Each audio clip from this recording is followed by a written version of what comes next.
Assalamualaikum warahmatullahi wabarakatuh. Waalaikumsalam warahmatullahi wabarakatuh. Yang terhormat Ibu Nyanyi Guru SD Cilemah yang saya hormati, Ibu orang tua siswa yang saya hormati, siswa sekalian yang Bapak banggakan.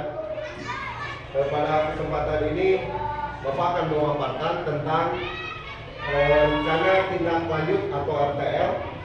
Di sana ada merancang pembelajaran berbasis proyek dengan komunitas belajar sekolah atau KBS. Nah, ini adalah komunitas belajar yang ada di SD Cilemah. Kemudian di sini ada judul programnya adalah itu ada tentang tema kearifan lokal. Dengan judul programnya adalah mengenal dan mempelajari permainan tradisional. Nah, permainan tradisional. Kemudian di sini ada latar belakangnya adalah yang pertama, program ini mendorong partisipasi aktif dengan memberikan kesempatan kepada peserta didik untuk menemukan dan memilih bentuk permainan tradisional yang menyorakan ide dan memiliki tanggung jawab atas kelompoknya. Kemudian di sana ada konteks programnya. Di SD Cilemah memiliki lapangan yang memadai. Kemudian wilayah pedesaan yang masyarakatnya masih peduli akan budaya dukungan komunitas belajar. Kemudian berikutnya adalah kebutuhan di lapangannya.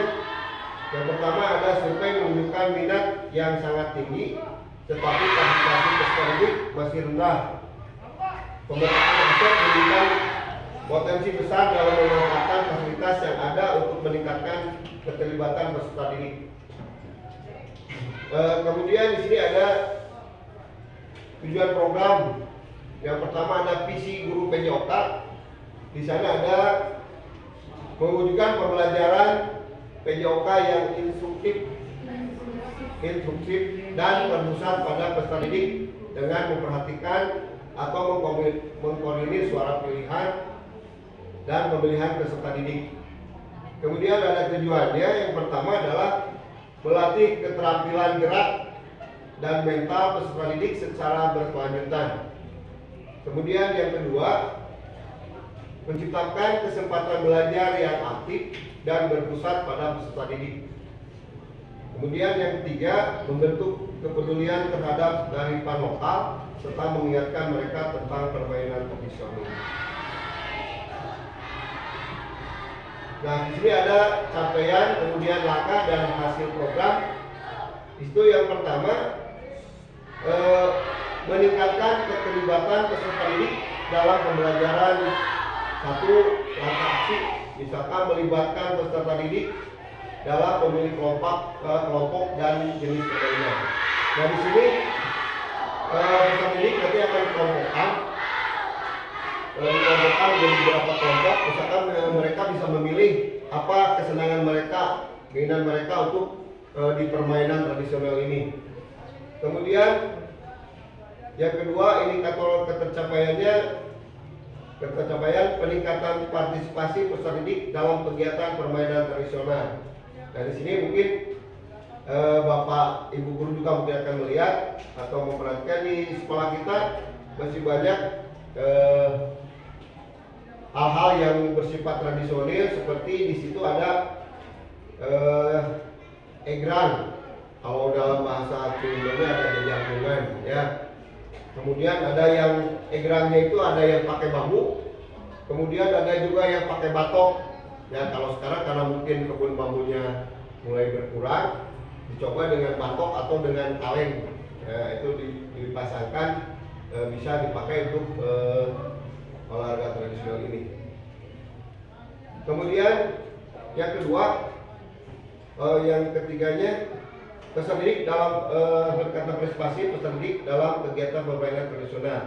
Yang kedua tadi, mengembangkan pengetahuan dan keterampilan permainan tradisional. Nah, mungkin kalau dulu anak-anak di daerah di sini mungkin permainan egrang itu atau jajangan itu sudah terbiasa.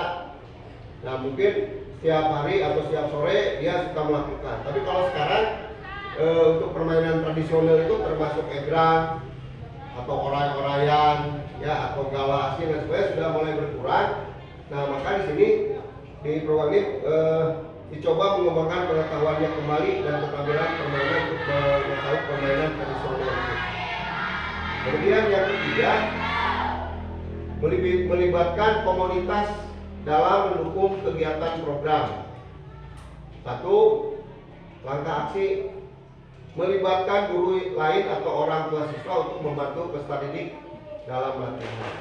Biasanya misalkan guru-guru baik guru olahraga atau guru kelas yang ini biasa memberikan bagaimana cara latihannya untuk permainan tradisional ini. Ya. Kemudian bisa juga misalkan pada saat pembelajaran olahraga diberikan cara-cara untuk bermain atau melakukan permainan tradisional ini. Kemudian bisa juga guru lain dan guru lain bisa misalkan memberikan bagaimana arahan-arahan untuk dalam permainan ini. Kemudian permainan tradisional yang telah dipilih oleh kelompoknya. Nanti kelompoknya misalnya tadi ada yang memilih untuk egrang, ada memilih untuk permainan oray-orayan, ada juga misalkan yang memilih untuk permainan hadang atau gala asing. Kemudian yang kedua, ada indikator ketercapaian. Itu ada jumlah kegiatan yang melibatkan komunitas belajar dan partisipasi dari anggota komunitas. Nah, kemudian di sini ada struktur program dan mitra dalam komunitas belajar. Yang pertama ada kokurikuler pada kegiatan kelima tema kearifan lokal. Mungkin tadi juga sudah ada ya kearifan kelimanya untuk kegiatan kelima tentang kearifan lokal. Kemudian yang kedua ada murid yang terlibat sebelumnya murid kelas 4. Di sini tercantumnya murid kelas 4. Dan bisa juga mungkin kelas 5 juga bisa termasuk. Kemudian yang ketiga, waktu pelaksanaannya. Nah ini ada tanggalnya mungkin kemarin kan dari bulan November yaitu dari November 2024 sampai Desember. Kemudian penanggung jawabnya adalah kepala sekolah.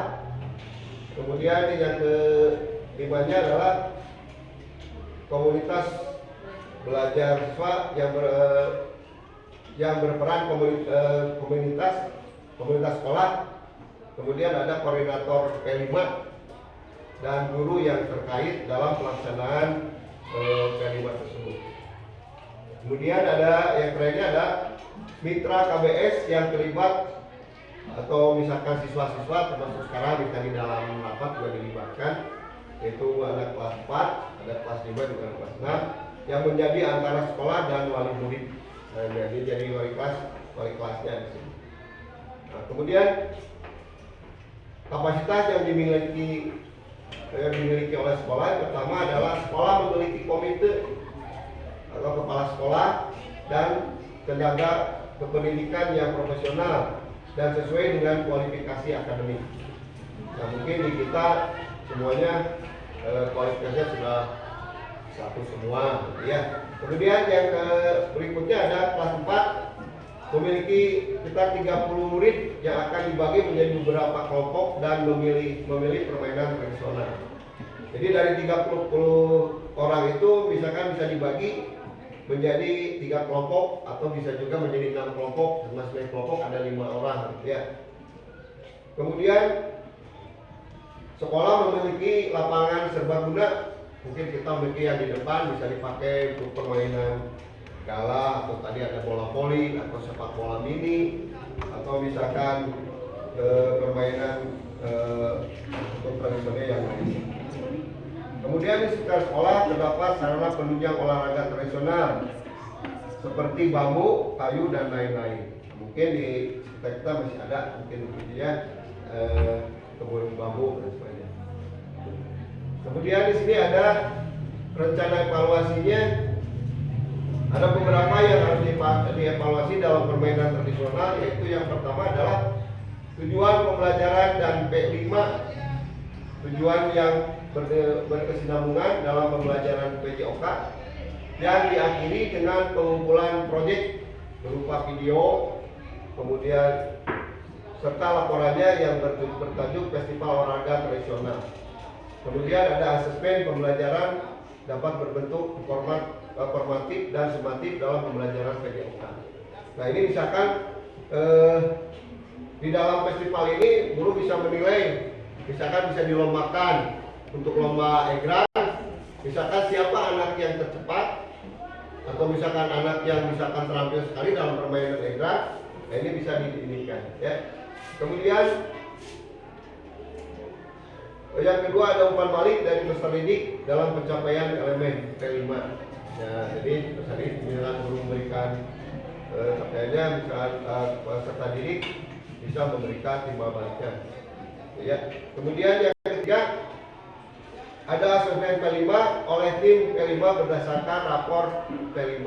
Mungkin nanti biasanya ada laporannya, Bu, Bapak mungkin diberikan bagaimana raportnya pada dalam asesmen untuk P5. Kemudian di sini ada, mari kita bacakan tantangan yang muncul. Yang pertama ada memfasilitasi peserta didik dalam membuat kelompok sesuai dengan minat peserta didik. Nah ini mungkin tugas dari guru olahraga, kemudian guru yang lain, bagaimana cara memfasilitasinya untuk supaya anak bisa melaksanakan atau membuat alat-alat yang diperlukan untuk olahraga tradisional ini. Kemudian solusinya ada koordinasi dengan guru kelas 4 dan koordinator P5. Nah mungkin didiskusikan bagaimana misalkan tadi misalnya jenis olahraga, kemudian alatnya dari mana, kemudian bentuk sarana lain atau biaya dan sebagainya ya. Kemudian yang berikutnya adalah peran guru dalam pelaksanaan P5. Yang pertama solusinya adalah memilih guru sesuai dengan kemampuan pemandu peserta didik dalam memilih jenis olahraga tradisional. Ya, jadi ini diberikan misalkan guru ya, siapa saja yang mampu misalkan memberikan atau memberikan latihan untuk permainan tradisional ini. Bisa misalkan dari guru kelas, guru bidang studi yang lain bisa membantu untuk siswa dalam pelaksanaan pembuatan atau pelaksanaan permainan tradisional. Kemudian jika hanya ada satu olahraga dalam festival, maka waktu pelaksanaannya akan sangat cepat. Jadi kalau misalkan kita mah cukup misalkan cuma satu aja, misalkan tentang egrang, nah itu bisa. Jadi waktu pelaksanaannya makin cepat atau tidak memerlukan waktu yang lama.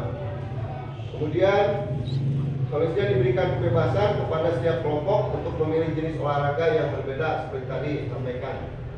Kemudian di dalam pelaksanaan olahraga tradisional ini atau misalkan dalam festival ini misalkan ada yang terjadi cedera, dalam pelaksanaan solusinya menyediakan misalkan P3K serta bimbingan pada saat latihan serta pada saat festival agar terhindar dari cedera.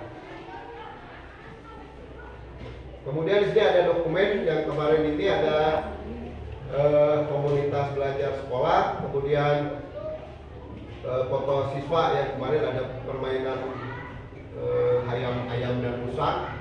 Kemudian ada koordinator dengan koordinasi dengan guru rekan-rekan guru olahraga di KKG. Nah mungkin itu saja yang dapat saya paparkan pada kesempatan ini. Mudah-mudahan Bapak dan Ibu guru atau orang tua siswa bisa memberikan arahan atau memberikan partisipasi kepada seluruh siswa di sini. Barangkali dari paparan saya ini ada yang ditanyakan atau yang menambahkan. Barangkali silakan Bapak atau Ibu.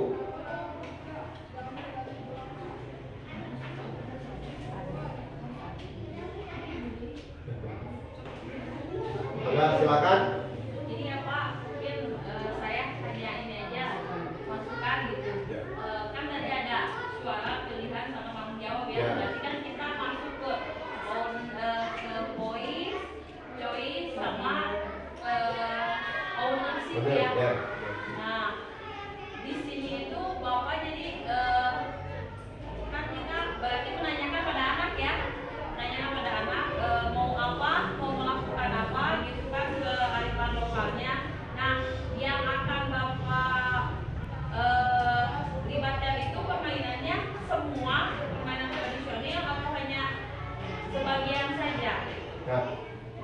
tadi dalam pilihan bisa disampaikan ke anak.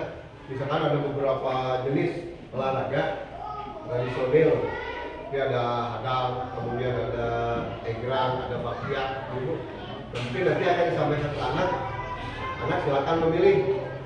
Nah, siapa mungkin Pak, saya mah sebenarnya misalkan main bakyak, nah berarti anak membuatkan kelompok untuk permainan bakyak itu. Kemudian ada misalkan anak saya mah sebenarnya misalkan Pak main egrang pakai batok, misalkan 5 kelompok, boleh. Nah, mungkin itu saja. Nanti ada lagi mungkin yang lain. Sistemnya gini Pak, ini sistemnya mau pertandingan atau anak hanya bermain saja?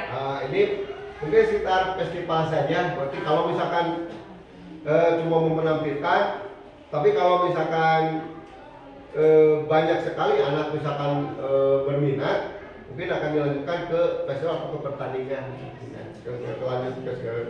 ke selanjutnya. Nah itu kali ini karena mungkin di olahraga tradisional ini di tingkat kecamatan atau kabupaten sudah mulai, sampai tingkat nasional sudah ada sekarang banyak olahraga tradisional itu. Jadi dilombakan baik tingkat kabupaten, daerah atau sampai tingkat nasional untuk permainan tradisional. Ada lagi mungkin Bapak Ibu? Nah mungkin kalau tidak ada, saya cukupkan sekian. Terima kasih atas kehadirannya.